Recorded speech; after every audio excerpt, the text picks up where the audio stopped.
እንደማይረሳ እኛ ደግሞ እግዚአብሔርን እንደረሳነው መጽሐፍ እንዲህ ሲል ይነግረናል።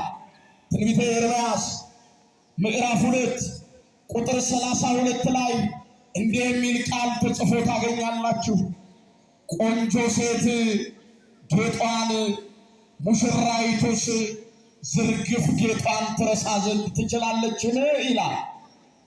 ቆንጆ ሴት ጌጧን መዋቢያዋን፣ ሙሽራይቱስ ማጌጫዋን መዋቢያዋን ትረሳለችን? ይልና ሕዝቤ ግን ላልተቆጠረ ወራት እኔን ረስቶኛል።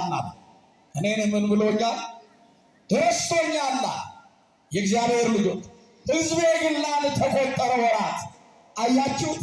እየረሳ ነው ሕዝቤ የሚለን አባት፣ እየራቅ ነው የሚቀርበን ወዳጅ፣ እየጠላ ነው የሚያፈቅረን የሚያከብረን ልጆቼ የሚለን የታመነ ጌታ። ሕዝቤ ግን ላልተቆጠረ ወራት እኔ ረስቶኛል።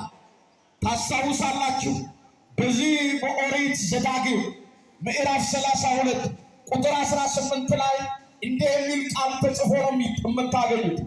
የፈጠረህን አምላክህን የወለደህንም እግዚአብሔርን ረሳኸው ይላል። የፈጠረህን አምላክህን የወለደህንም እግዚአብሔርን ረሳኸው። ምን አልከው? ረሳኸው።